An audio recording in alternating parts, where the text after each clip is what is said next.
Hi, and welcome to the first issue of Andy versus the Box. Now, a little backstory to set up what we're doing here.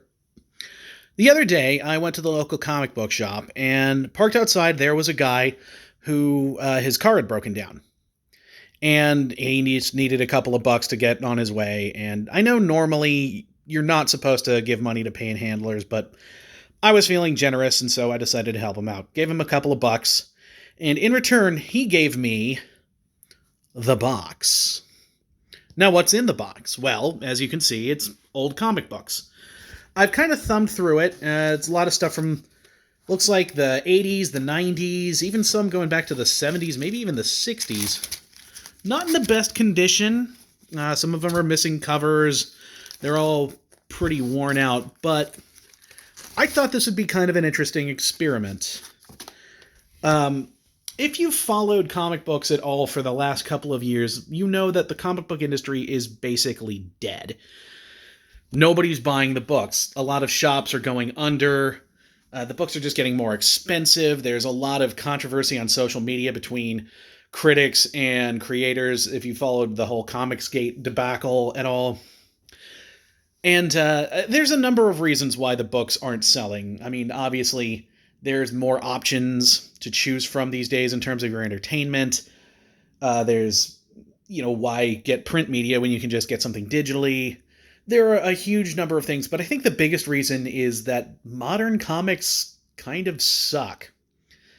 Everything is designed about being cutesy and ironic, and everything's full of obnoxious sitcom dialogue, and every damn thing is just polluted with noxious political posturing. It's so just not fun anymore. And I thought it'd be kind of fun to go back through just kind of a random cross sampling of classic comics and see what they've got that old comics or that modern comics are missing, if at all. That's the other thing, is I want to know, is this legitimate? Like, are these comics legitimately better than they are now, or are we just sort of tainted by nostalgia?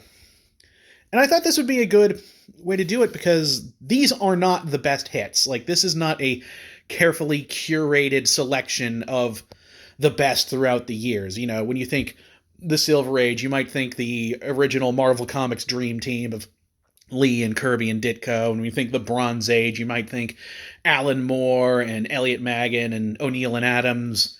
This is just stuff that this guy bought, I guess, when he was a kid and through his teenage years and probably into early adulthood, just because he thought it would look cool.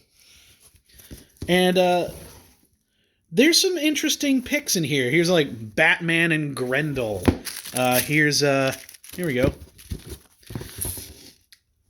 A issue of Marvel Vision. Look at that Onslaught. Here's one where Spider-Man fights Thanos. I have no idea what any of these books are going to be. Like I said, I've just kind of thumbed through them, but I'm going to go through these, I think, one a day or maybe once a week. I'm going to read through it, give you my thoughts on it, and we'll see how it goes. So welcome to Andy versus the Box. Looks like we'll be starting off with Superman and the new Doom Patrol. That should be, well, it should be something. And we'll find out next time. To be continued.